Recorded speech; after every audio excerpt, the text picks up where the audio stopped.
Операм верить, себя не уважать. Есть такое выражение. Конечно, я не говорю то, что все опера, следователи, либо же сотрудники такие, но, к сожалению, большинство из них являются недобросовестными, и поэтому как раз таки наш народ им мало доверяет. Что это выражение означает?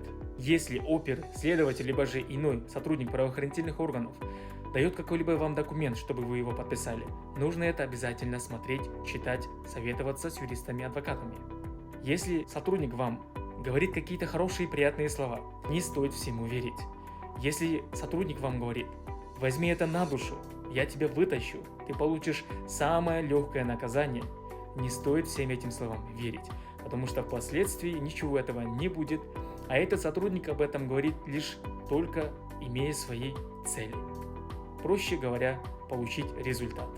Я не говорю то, что все сотрудники являются таковыми. Сотрудники правоохранительных органов борются с преступностью, с преступниками, обеспечивают законность и в целом являются полезными как для общества, так и для страны. Но тем не менее, не стоит всему верить, а нужно проверять и советоваться. Потому что операм верить, себя не уважать.